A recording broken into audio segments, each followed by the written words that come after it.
Assalamualaikum warahmatullahi wabarakatuh.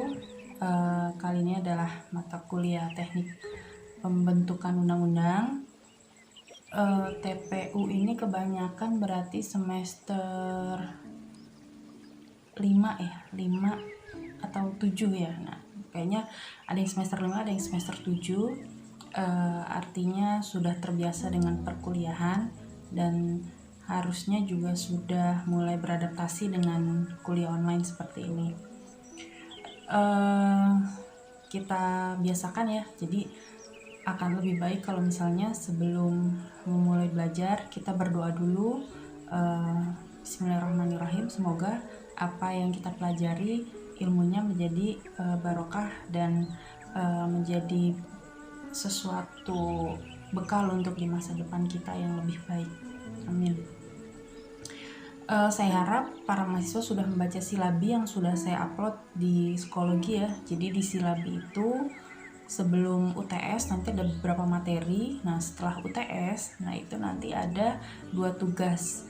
Jadi tugasnya itu membuat naskah akademik dan membuat undang-undang atau perda. Naskah akademik dan undang-undang atau perda ini harus saling berkaitan. Maka satu kelas itu nanti akan ada 2 kelompok. Satu kelompok itu nanti terdiri dari 10 orang. Satu kelas ada 20 orang, berarti di satu kelas ada 2 kelompok. Nah, kelompok itu nanti akan sama-sama mengerjakan dari naskah akademik sampai perda atau dari naskah akademik sampai dengan undang-undang. Jadi silahkan mulai dikontak-kontak temennya siapa yang mau jadi satu kelompok bersama 10 orang.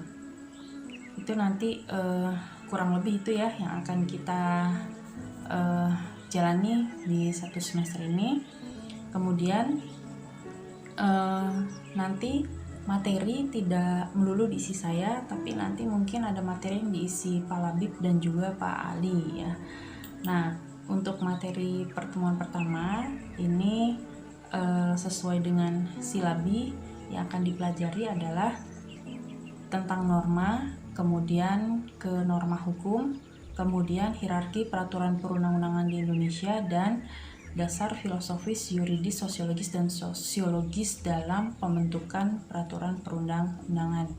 Jadi ada 4 hal ini yang harus kita pelajari bersama dalam pertemuan pertama. Terkait dengan perihal norma ini sebenarnya sudah banyak dibahas waktu kuliah semester 1 PIH. Nah, semoga masih ingat nih ya, mata kuliah PIH, PHI itu mata kuliah dasar, dan terkait dengan norma juga sudah dipelajari. Sebelum kita mulai bahas materi yang satu persatu, saya ingatkan kembali lagi kalau TPU ini itu adalah mata kuliah praktek. Jadi nanti memang output kita itu adalah praktek. Jadi memang proporsi nanti untuk nilai tugas 1 naskah akademik dan tugas 2 undang-undang atau perda itu memang persentasenya besar. Selain ada UTS, UAS, tugas 1 dan tugas 2, nanti ada diskusi setiap minggu yang harus mahasiswa isi, karena diskusi itu nanti yang menjadi presensi di minggu itu gitu. Jadi otomatis nanti buat mahasiswa menjawab diskusi atau menanggapi diskusi itu nanti akan tercatat atau terekam dalam sistem. Nah, itu yang akan kita rekap menjadi presensi. Jadi pastikan jangan lupa untuk menjawab diskusi di setiap folder pertemuan, dan itu nanti ada deadline-nya. Jadi diperhatikan deadline-nya, karena kalau sudah deadline itu sudah dikunci, sudah tidak bisa mengisi, artinya tidak bisa lagi presensi di minggu ini.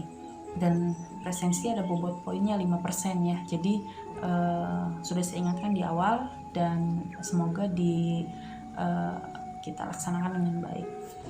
Oke, kita lanjut ke materi. Nanti sudah ada slide-nya juga yang sudah saya upload ya untuk dibaca ulang. Nah, yang pertama yang kita bahas itu adalah norma. Norma itu kalau bahasa Belandanya itu artinya pedoman atau pokok atau kaidah. Kalau bahasa Latinnya itu tata kelakuan, adat istiadat atau kebiasaan. Jadi kalau misalnya kita bisa menyimpulkan, norma itu adalah kaidah yang menjadi sebuah petunjuk atau pedoman untuk seseorang dalam bertindak atau tidak serta bertingkah laku dalam kehidupan di lingkungan masyarakat. Misalnya ada norma kesopanan, norma hukum, dan norma agama. Kemudian banyak para ahli yang mendefinisikan tentang norma. Hans Kelsen misalnya mendefinisikan norma sebagai perintah secara tidak personal atau anonim. Kemudian ada Suryono Sukanto, norma merupakan perangkat agar hubungan yang terjadi antara sesama dalam kehidupan bermasyarakat dapat terjalin dengan baik. Kemudian ada Anthony Giddens, menyampaikan norma merupakan aturan atau prinsip yang konkret yang mana seharusnya dapat untuk dijaga serta diperhatikan oleh masyarakat. Kemudian ada Brum dan Selnick. Nah, ini norma adalah rancangan yang sudah ideal mengenai perilaku manusia yang mana memberikan batasan untuk anggota masyarakat guna mendapatkan tujuan hidupnya. Nah, ada juga materinya, jadi selain slide ada juga materinya. Ada banyak lagi pengertiannya, nanti silahkan dibaca-baca gitu ya. Norma menurut para ahli. Oke, selanjutnya setelah tadi pengertian norma, definisi norma menurut para ahli, selanjutnya akan kita bahas adalah macam-macam norma. Jadi nanti kita akan bahas nih macam-macam norma itu akan kita bedakan menjadi berdasarkan sifatnya, berdasarkan daya atau kekuatan pengikat norma, dan yang ketiga norma yang berlaku dalam kehidupan sosial masyarakat. Yang pertama, norma berdasarkan sifatnya. Ada norma formal, ada norma non formal. Kalau norma formal itu adalah norma yang dibuat oleh lembaga atau institusi yang resmi atau formal. Jadi norma ini akan mempunyai rasa kepercayaan yang lebih tinggi dalam kemampuannya untuk mengatur kehidupan bermasyarakat. Misalnya undang-undang, peraturan pemerintah, konstitusi atau keputusan presiden gitu ya.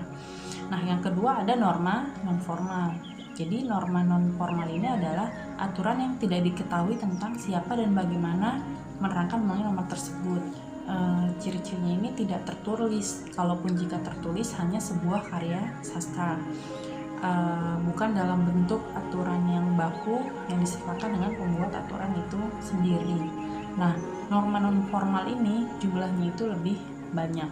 Itu kalau kita membagi norma berdasarkan sifatnya, formal dan non formal. Formal itu dibuat oleh lembaga yang resmi, non formal itu biasanya itu hanya berupa karya sastra. Kemudian norma menurut daya pengikatnya. Jadi ada cara atau usage, kemudian kebiasaan, yang ketiga tata kelakuan, dan yang keempat itu ada istiadat. Nah, apa ini perbedaannya? Kalau pengertian norma itu berdasarkan daya pengikatnya ini cara atau usage, yaitu norma itu adalah bentuk perbuatan yang hubungan itu terjadi antara individu.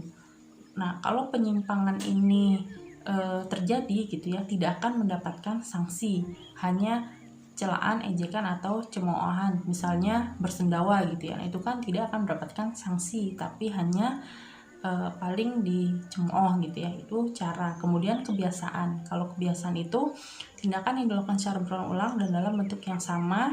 Nah, karena orang tidak menyukai tindakan yang dilakukannya, sifatnya mengikat. Sifat mengikatnya itu lebih tinggi dibandingkan dengan usage yang tadi, misalnya kebiasaan untuk menghormati orang yang lebih tua. Kemudian yang ketiga itu tata kelakuan. Jadi kebiasaan itu tidak semata-mata dianggap sebagai suatu cara dalam berperilaku, namun dapat diterima sebagai norma pengatur. Kebiasaan tersebut menjadi tata kelakuan dan artinya dapat memaksakan sebuah tindakan, sedangkan di lain pihak larangan sehingga secara langsung dapat menjadi suatu alat agar masyarakat dapat menyesuaikan perbuatannya dengan tata kelakuan individu. Jadi kalau tata kelakuan ini dia tingkatnya itu lebih atas daripada kebiasaan. Kemudian menurut adat istiadat. Nah, tata kelakuan, jadi kan tata kelakuan yang tadi itu ya, yang terintegrasi kemudian menjadi kuat dengan adanya pola perilaku masyarakat. Nah, itu dapat meningkat menjadi sebuah adat istiadat. Apabila terdapat salah satu anggota masyarakat yang melanggar adat tersebut, maka bisa mendapatkan sanksi. Jadi kalau daya peningkat itu sudah sampai adat istiadat, berarti jika melanggar maka akan mendapatkan sanksi. Kemudian yang ketiga ini norma yang berlaku dalam sebuah lingkungan masyarakat. Nah ini yang saya pikir ini sudah familiar ya, sering kita dengar. Yang pertama itu adalah norma agama, kedua norma kesusilaan, ketiga norma kesopanan atau norma adat, dan yang keempat itu adalah norma hukum. Nah kalau norma agama itu kaidah atau peraturan hidup yang sumbernya dari wahyu ilahi sebagai suatu aturan hidup yang harus diterima manusia, dijadikan sebagai pedoman, baik itu perintah, larangan, atau ajaran yang sumbernya dari Allah Subhanahu wa Ta'ala. Kemudian norma kesusilaan itu peraturan hidup yang dianggap sebagai suatu suara hati sanubari manusia. Jadi norma kesusilaan ini bersumber dari hati nurani, fungsinya mengatur hubungan manusia dalam hidup sosial agar manusia itu bersusila sesuai dengan tingkah laku yang diinginkan oleh masyarakat. Kemudian yang ketiga norma kesopanan atau adat. Landasannya itu kepantasan, kebiasaan, kepatuhan yang berlaku pada masyarakat tersebut. Sumbernya itu dari tata pergaulan masyarakat mengenai etika sopan santun, serta tata krama yang ada dalam masyarakat untuk mengatur hubungan manusia dengan manusia yang lainnya agar tingkah laku manusia itu teratur. Itu norma kesopanan. Kemudian yang keempat itu ada norma hukum. Sumbernya ini dari negara atau pemerintah, dibuat oleh pejabat pemerintah yang memiliki wewenang dengan tertulis serta sistematika tertentu dan sifatnya adalah memaksa. Jadi dari keempat norma ini ya kan, yang akan kita pelajari lebih lanjut dalam TPU itu adalah norma hukum. Yaitu adalah norma yang dibuat oleh pemerintah yang berwenang, tertulis dan ada sistematika. Selanjutnya setelah tadi kita melihat macam-macam norma, nah kita membahas nih, terus apa itu fungsi norma gitu kan. Nah fungsi norma itu yang pertama adalah pedoman, jelas pedoman atau aturan hidup untuk seluruh masyarakat di wilayah tertentu. Jadi artinya bisa berbeda nih, di wilayah A sama wilayah B itu aturan itu berbeda gitu ya. Kemudian fungsi yang kedua adalah memberikan keteraturan dan stabilitas dalam kehidupan bermasyarakat. Nah ini jelas ya, untuk teratur dan stabil. Kemudian yang ketiga menciptakan suasana yang tertib. Yang keempat wujud konkret terhadap berbagai nilai di masyarakat. Jadi nilai-nilai yang ada di masyarakat itu dijadikan satu dalam regulasi atau norma atau peraturan perundang-undangan. Kemudian yang kelima, mengikat seluruh warga masyarakat karena fungsi norma disertai dengan adanya sanksi bagi yang melanggar. Jadi sifatnya itu mengikat. Kemudian yang keenam, skala atau standar dari seluruh kategori tingkah laku masyarakat. Yang ketujuh, norma itu adalah batasan yang berupa larangan atau perintah dalam berperilaku dan bertindak. Jadi yang tidak boleh dilarang, yang boleh itu harus dilakukan. Kemudian yang terakhir, fungsi norma itu adalah memaksa individu dalam menyesuaikan dan beradaptasi dengan norma-norma yang berlaku serta menyerap nilai-nilai yang diharapkan. Nah, jadi itu tadi kita membahas tentang norma, macam-macamnya, fungsi norma gitu ya. Kemudian tadi saya juga menyampaikan kalau yang akan kita bahas selanjutnya di mata kuliah TPU itu adalah norma hukum. Nah, norma hukum itu apa gitu ya? Apakah tertulis? Iya. Dibuat oleh pemerintah yang berwenang? Iya. Ada sanksi? Bisa iya, bisa enggak gitu ya. Nah sebelum kita bahas norma hukum, kita bahas dulu nih hukum itu apa gitu kan. Nah ini yang tadi saya sampaikan ada di mata kuliah PIH. Jadi kalau yang masih ingat bahwa sampai sekarang ini sulit untuk mendefinisikan apa itu hukum. Kenapa? Karena kata Apelron gitu ya, kayaknya kita agak sulit untuk membuat sebuah definisi tentang hukum gitu ya, karena hampir semua sarjana hukum itu memberikan pembatasan atau pengertian tentang hukum yang berlainan gitu ya. Nah ini silakan dibaca. Jadi kalau menurut Kansil itu hukum itu peraturan hidup yang sifatnya memaksa. Oke. Plato, hukum itu sebuah peraturan yang tersusun dan teratur dengan baik serta juga mengikat terhadap masyarakat. Oke. Kemudian Utrecht itu hukum himpunan petunjuk hidup. Oke gitu ya. Jadi beberapa definisi yang tadi gitu ya, kalau tadi cuma contoh ya, nanti silakan baca, dan ada banyak sekali definisi tentang hukum. Tapi coba kalau misalnya kita menyimpulkan gitu ya, berarti hukum itu adalah peraturan yang dibuat oleh lembaga yang berwenang berdasarkan aspirasi masyarakatnya dengan tujuan untuk mengatur tingkah laku manusia, menjaga ketertiban, keadilan, mencegah terjadinya kekacauan, dan menyediakan sanksi bagi pelanggarnya. Boleh ditambahin untuk mewujudkan kesejahteraan. Ya, karena tadi ya tidak ada definisi hukum yang pasti gitu ya. Jadi boleh aja sih membuat definisi, silahkan, tapi ada beberapa pakem gitu ya. Jadi kita nggak boleh juga gitu untuk mendefinisikan hukum suka-suka kita gitu ya, tapi memang ada pakemnya. Tapi kurang lebih inilah kesimpulan tentang pengertian hukum, dan yang akan kita bahas itu adalah norma hukum karena kita kuliah di Fakultas Hukum. Nah, dari pengertian yang tadi gitu ya, maka nggak akan lepas nih dari tujuan hukum itu tuh apa gitu ya. Ada beberapa teori tentang tujuan hukum. Yang pertama, teori etika atau teori etis. Tujuan hukum itu semata-mata untuk mencapai keadilan. Ya, boleh. Teori utilitas yang kedua. Hukum itu bertujuan untuk memanfaatkan untuk memberikan kemanfaatan untuk orang banyak dalam masyarakat. Ya, boleh. Yang kemudian ada teori campuran. Teori ini merupakan gabungan dari teori etis dan utilitas yang menyatakan tujuan hukum itu tidak hanya untuk keadilan semata, tapi untuk kemanfaatan orang banyak. Nah, ini teori campuran. Nah, kemudian teori yang terakhir itu tujuan hukum itu semestinya ditekankan kepada fungsi hukum yang yang penting itu hanya untuk menjamin kepastian hukum gitu. Itu tadi beberapa teori gitu ya, teori tentang tujuan hukum. Nah, ciri-ciri hukum itu adanya perintah atau larangan, dan perintah atau larangan itu harus dipatuhi oleh setiap orang. Adapun unsur-unsur hukum itu adalah peraturan mengenai tingkah laku manusia dengan pergaulan masyarakat. Peraturan itu diadakan oleh badan-badan resmi yang wajib. Peraturan itu bersifat memaksa. Sanksi terhadap pelanggaran peraturan tersebut adalah tegas, dan adanya proses untuk mewujudkan kaidah atau dan asas yang tertulis atau tidak tertulis gitu ya. Jadi tujuan hukum itu tuh sebenarnya apa gitu ya. Nah, kita rumuskan lagi. Kalau tadi kita merumuskan definisi hukum, sekarang kita merumuskan definisi tujuan hukum. Jadi apa definisi tujuan hukum gitu ya? Tujuan hukum itu adalah menegakkan keadilan, membuat pedoman, dan menjamin adanya kepastian hukum dalam masyarakat. Hukum itu harus bersumberkan pada keadilan.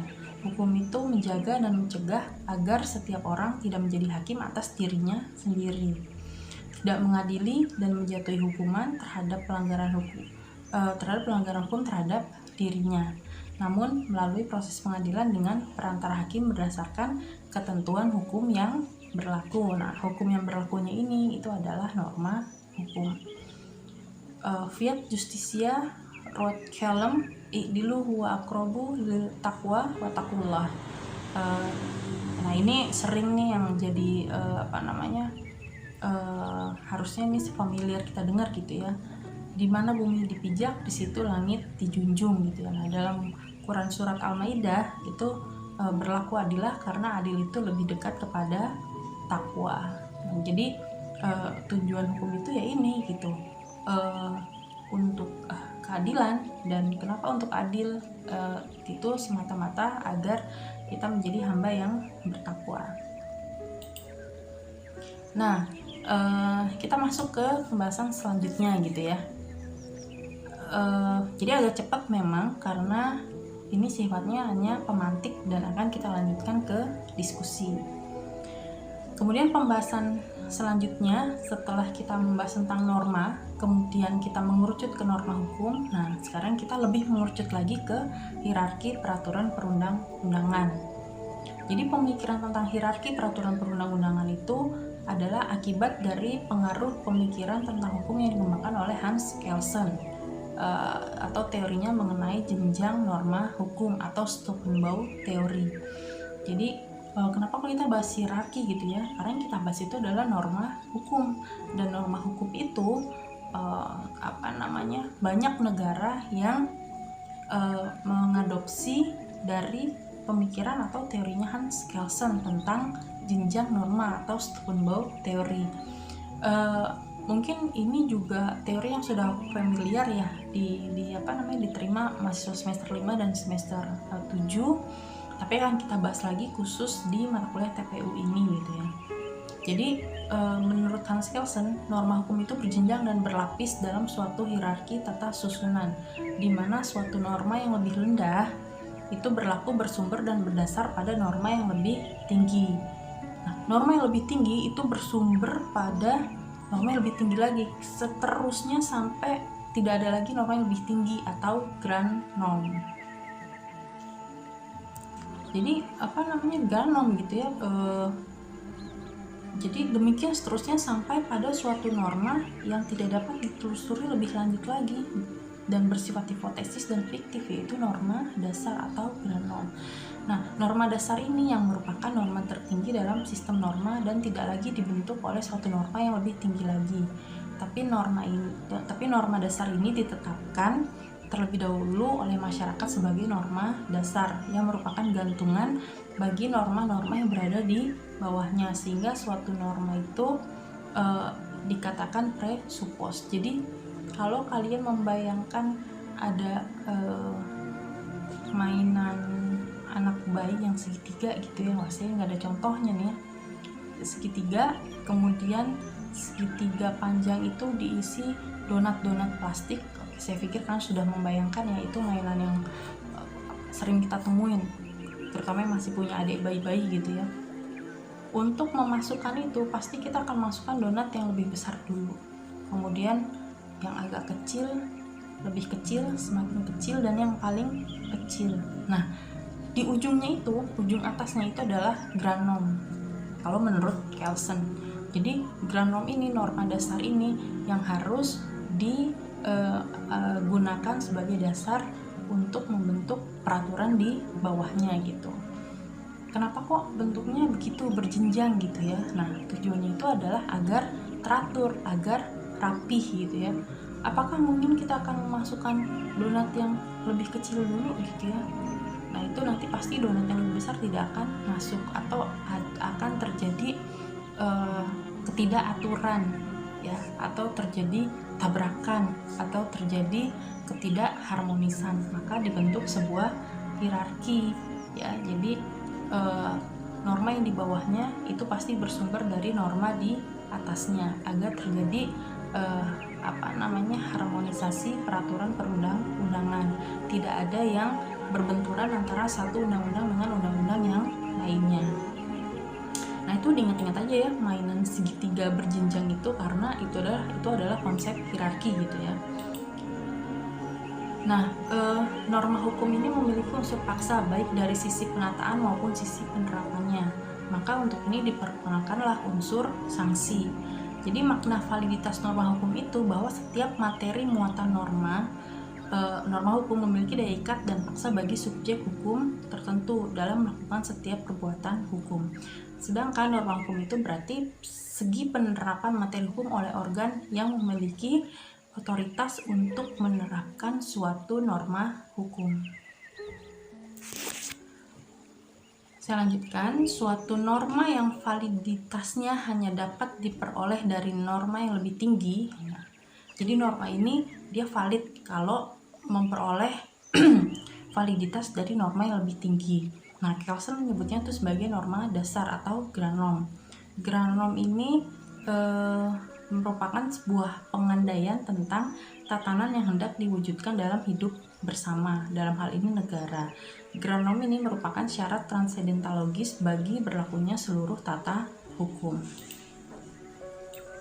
Nah, grand norm ini itu merupakan rujukan dari setiap pembentukan norma. Jadi dia berfungsi menjadi sumber utama dan merupakan pengikat di antara norma-norma yang berbeda. Jadi dalam pandangan ini, apabila suatu norma itu masuk dalam suatu norma tertentu, validitas atas norma tersebut dapat diuji oleh granom. Nah, selain itu, granom itu juga sebagai gantungan bagi norma yang ada di bawahnya. Artinya, ketika granom itu dicabut, maka otomatis norma-norma yang di bawahnya juga tercabut juga gitu.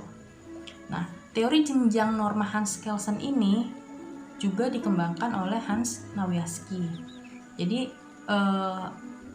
sesuai dengan teorinya Hans-Kelsen gitu ya, suatu norma hukum dari negara manapun itu selalu berlapis-lapis dan berjenjang-jenjang, di mana norma yang di bawah berlaku berdasar dan bersumber dari norma yang lebih tinggi lagi sampai pada suatu norma yang tertinggi atau norma dasar.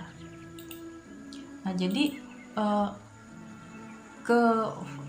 kekuatan norma itu apa gitu ya? Apakah ada pada penegakannya gitu ya? Norma itu dikatakan efektif ketika ditegakkan secara efektif juga gitu. Itu beda lagi pembahasannya gitu ya. Kalau itu efektivitas, implementasi gitu ya.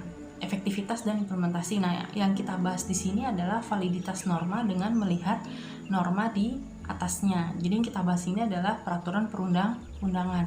Urusan itu nanti efektif atau tidak itu nanti bahasanya pada tataran implementasi. Tapi valid atau tidak norma kita akan melihat dari apakah norma ini sesuai dengan norma di atasnya, apakah norma ini tidak bertentangan dengan norma di atasnya. Nah, kita lanjut ya. Jadi kalau Kelsen tadi menyatakan bahwa yang paling atas itu adalah granom, dan yang di bawahnya itu harus menyesuaikan dengan granom. Nah, kalau menurut Hans Nawiaski gitu ya, mengembangkan dari teorinya Hans Kelsen, bahwa yang pertama itu ya Stats fundamental norm atau norma fundamental dasar. Yang kedua ya, atau jenjang yang di bawahnya lagi gitu ya. Jadi kalau yang tadi masih ingat permainan bayi segitiga itu ya, segitiga yang paling atas ya, donat yang paling kecil itu adalah kalau menurut Hans Nawiaski itu Stats fundamental norm yang tadi saya sampaikan, atau norma fundamental dasar seperti granom menurut Kelsen. Nah, kemudian di bawahnya itu ada Grundgesetz atau aturan dasar atau pokok negara. Kemudian di bawahnya lagi itu ada Formal Gesetz atau undang-undang formal. Kemudian di bawahnya lagi ada Verordnung Autonome atau aturan pelaksana atau aturan otonom. Ini menurut Hans Nawiaski berdasarkan dari teorinya Hans Kelsen. Sama-sama Hans tapi bukan keluarga gitu ya. Nah, jadi tadi Hans Kelsen, kemudian teorinya dikembangkan oleh Hans Nawiaski. Nah, sekitar tahun 60-an teori-teori tersebut dikembangkan oleh Hamid S. Atamimi. Nah, kalau ini orang Indonesia, beliau mengembangkan bagaimana sih teori jenjang norma hukum di Indonesia gitu ya. Ternyata sangat mempengaruhi. Jadi Hamid S. Atamimi ini membaginya masih sama ya, masih ingat permainan segitiga tadi itu. Yang paling atas itu adalah Stats fundamental normnya itu adalah Pancasila dan pembukaan Undang-Undang Dasar 45. Kemudian yang di bawahnya ya kan, donat yang agak lebih besar lagi itu adalah batang tubuh Undang-Undang Dasar 45, TAP MPR dan Konvensi Ketatanegaraan. Kemudian di bawahnya lagi itu ada Formal Gesetz atau undang-undang. Di bawahnya lagi itu ada secara hierarkis mulai dari peraturan pemerintah hingga keputusan bupati atau wali kota. Nah, ini dia gambar yang tadi saya sampaikan. Kalian bayangkan segitiga. Nah, kalau yang di sebelah paling kiri itu ada Kelsen ya, Steubenbauer teori. Itu ada paling atas itu harus ada granom atau norma dasar, dan di bawahnya itu ada norma di mana norma-norma itu harus berdasarkan pada granom. Nah, teori itu dikembangkan oleh Hans Nawiaski. Granom itu adalah Stats fundamental norm. Kemudian di bawahnya lagi ada Strafgrundgesetz, di bawahnya lagi ada Formal Gesetz, dan di bawahnya lagi ada Autonome. Nah, teori-teori ini kemudian dikembangkan lagi ya kan di Indonesia oleh Hamid S. Atamimi menjadi granomnya itu apa? Pancasila gitu ya. Kemudian Di bawahnya Pancasila itu apa? Ada aturan dasar negara, di bawahnya lagi apa? Undang-undang, dan di bawahnya lagi ada itu tadi pengertian atau jenjang yang dibuat oleh Hamid S. Atamimi. Nah, jadi hampir sama, tapi Hamid S. Atamimi ini lebih mengimplementasikannya dalam peraturan perundang-undangan di Indonesia dengan menggunakan teorinya Hans Kelsen yang kemudian dikembangkan oleh Hans Nawiansky. Nah, ini kita bisa lihat perbedaannya ya. Nah, ini kan gambar yang tadi saya sampaikan, kita bayangkan mainan anak kecil ya, mainan anak bayi yang segitiga yang diisi dari donat besar sampai donat kecil. Nah, kalau Kelsen itu yang paling atas itu gerakan norm, kemudian di bawahnya norma gitu ya. Kemudian kalau Kelsen itu ada status fundamental norm, granomnya itu status fundamental norm, kemudian ada Staatsgrundgesetz, Formalgesetz, dan Automasetzung. Nah, di Indonesia status fundamental norm yang tadi disampaikan oleh Nawiansky itu diimplementasikan dengan Pancasila gitu. Jadi kalau granomnya itu status fundamental normnya itu adalah Pancasila. Ini menurut Hamid S. Atamimi ya. Kemudian selanjutnya di bawah Pancasila itu ada aturan dasar negara, di bawahnya lagi itu ada undang-undang, dan di bawahnya lagi itu ada peraturan pelaksana dan peraturan otonom. Nah, ini kalau misalnya kita lihat hierarki peraturan perundangan di Indonesia dari dari sejak Indonesia merdeka sampai sekarang gitu ya. Jadi ada Undang-Undang Nomor 1 Tahun 50. Jadi hierarkinya itu ada Undang-Undang, Perpu, PP, dan Permen.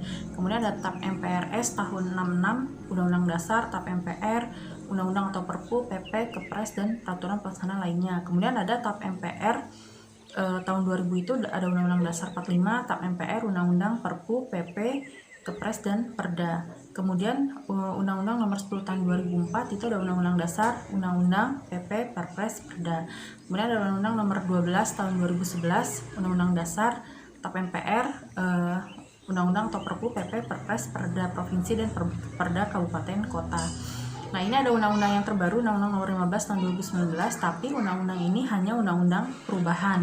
Kalau undang-undang perubahan itu artinya tidak semuanya undang-undang itu dicabut, tapi hanya beberapa pasal yang dirubah. Jadi kalau misalnya kita lihat Undang-Undang Nomor 15 Tahun 2019 itu nanti hanya beberapa pasal.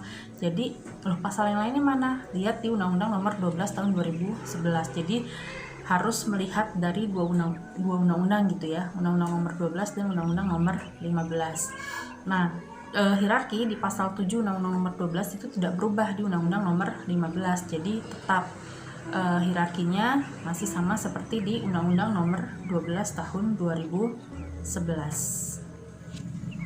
Itu tadi perbedaan hierarki peraturan perundang-undangan sejak Indonesia merdeka sampai sekarang. Jadi yang sekarang itu karena Undang-Undang Nomor 15 Tahun 2019 ini pasal 7 tentang hierarki tidak berubah, berarti kita masih berpedoman pada Undang-Undang 12 Tahun 2011 untuk melihat pasal 7. Jadi hierarki Indonesia itu ada Undang-Undang Dasar 45, di bawahnya lagi ada TAP MPR, di bawahnya lagi ada Undang-Undang atau Perpu, kemudian PP, Perpres, Perda, Provinsi, dan Perda Kabupaten atau Kota. Jadi kalau kita mengaitkan dengan teori Hans Kelsen tadi, Perda Provinsi, Perda Kabupaten, Perpres, PP, Undang-Undang itu harus sesuai dengan Undang-Undang Dasar 45 dan TAP MPR. Kok TAP MPR muncul lagi? Kok sebelumnya nggak muncul gitu ya? Nah, jadi saya kasih clue-nya. Jadi TAP MPR yang berlaku sekarang adalah TAP MPR yang dibuat oleh MPR sebelum tahun 2004. Karena setelah tahun 2004 MPR tidak lagi punya kewenangan untuk membuat sebuah ketetapan yang berlaku untuk seluruh masyarakat. Kenapa kok TAP MPR muncul padahal MPR sekarang tidak lagi punya kewenangan untuk membuat ketetapan? Karena hasil kesepakatan beberapa TAP MPR itu masuk lagi dalam hierarki sebagai apa? Sebagai pedoman untuk membuat peraturan perundang-undangan di bawahnya. Misalnya ada TAP MPR tentang pelarangan ideologi komunis. Nah, di undang-undang partai politik itu dituliskan ideologi tidak boleh harus Pancasila, tidak boleh komunis. Sumbernya apa? Sumbernya ada TAP MPR. Oke, itu ya jadi kalau misalnya kita lihat nih di Undang-Undang 12 tahun 2011 hierarki peraturan perundang-undangan itu ada di pasal 7 ya, yang tadi sudah kita bahas sama-sama. Kemudian selain pasal 7 ada pasal 8. Jadi jenis peraturan perundang yang lain ya, selain yang ada di pasal 7, misalnya ada mungkin pernah dengar ada peraturan Bank Indonesia, ada peraturan Mahkamah Konstitusi dan lain-lain gitu ya. Nah, di pasal 8 ayat 2 silahkan dilihat. Jadi peraturan perundang-undangan yang dimaksud di pasal 8 ayat 1 itu diakui keberadaannya dan mempunyai kekuatan hukum mengikat sepanjang diperintahkan oleh peraturan perundang-undangan yang lebih tinggi atau dibentuk berdasarkan kewenangan. Nah, di sini hierarki peraturan perundang-undangan itu terpakai gitu ya. Jadi peraturan Mahkamah Konstitusi apakah termasuk peraturan perundang-undangan? Iya. Kenapa? Asalkan dia dibentuk berdasarkan peraturan perundang-undangan yang lebih tinggi atau dibentuk berdasarkan kewenangan. Nah, kalau tadi kita bahas tentang undang-undang itu harus hierarkis ya kan, peraturan yang di bawahnya harus sesuai dengan peraturan yang di atasnya. Kemudian ada pertanyaan, terus kalau misalnya nggak hierarki gimana gitu ya. Nah, di pasal 9 di Undang-Undang 12 tahun 2011 itu diatur kalau misalnya undang-undang ini ya bertentangan sama undang-undang dasar di atas. Nah, tadi kan masih ingat ya hierarki yang sebelumnya. Jadi setelah undang-undang dasar itu undang-undang. Nah, ini undang-undangnya itu bertentangan dengan undang-undang dasar, maka undang-undang ini ya yang nggak sesuai sama undang-undang dasar itu boleh dilakukan judicial review atau pengujian gitu ya. Siapa yang melakukan judicial review gitu ya, yaitu Mahkamah Konstitusi. Tapi kalau misalnya undang-undang di bawah undang-undang terhadap undang-undang, tadi ada perda, ada PP gitu ya, ada perda provinsi, perda kabupaten, tidak sesuai dengan undang-undang, maka yang bisa menjudicial review adalah Mahkamah Agung. Oke, saya pikir ini sudah sering dibahas di mata kuliah HTN, nanti di mata kuliah hukum acara konstitusi juga dibahas juga ya, di mata kuliah hukum perizinan juga pernah dibahas juga gitu. Nah, yang terakhir adalah dasar filosofis yuridis sosiologis dalam pembentukan peraturan perundang-undangan. Jadi pokok pikiran pada konsideran atau menimbang. Nah, jadi di halaman pertama di bawah judul itu kan ada menimbang, mengingat, memutuskan. Nah, menimbang ini itu adalah konsideran. Konsideran itu harus memuat unsur filosofis, sosiologis, dan yuridis. Nah, unsur filosofis itu menggambarkan bahwa peraturan yang dibentuk mempertimbangkan pandangan hidup, kesadaran, cita hukum yang meliputi suasana kebatinan serta falsafah bangsa Indonesia yang sumber itu Pancasila dan Undang-Undang Dasar 45. Kalau unsur sosiologis itu harus menggambarkan bahwa peraturan yang dibentuk untuk memenuhi kebutuhan masyarakat itu menggambarkan bahwa peraturan yang dibentuk itu mengatasi permasalahan hukum atau mengisi kekosongan hukum dengan mempertimbangkan aturan yang telah ada atau yang akan diubah atau yang akan dicabut untuk menjamin kepastian hukum. Kemudian kalau unsur yuridis ini menggambarkan bahwa peraturan yang dibentuk itu untuk mengatasi permasalahan hukum atau mengisi kekosongan hukum dengan mempertimbangkan aturan yang telah ada, yang akan diubah atau yang akan dicabut guna menjamin kepastian hukum dan rasa keadilan masyarakat. Ini ada di penjelasan Undang-Undang Nomor 12 Tahun 2011. Nah, itu pemantik diskusi kali ini. Nanti akan kita lanjutkan di diskusi. Terima kasih atas perhatiannya. Jangan lupa nanti di bawah ini ada kolom diskusi, dijawab pertanyaannya, dan itu sebagai presensi minggu ini. Assalamualaikum warahmatullahi wabarakatuh.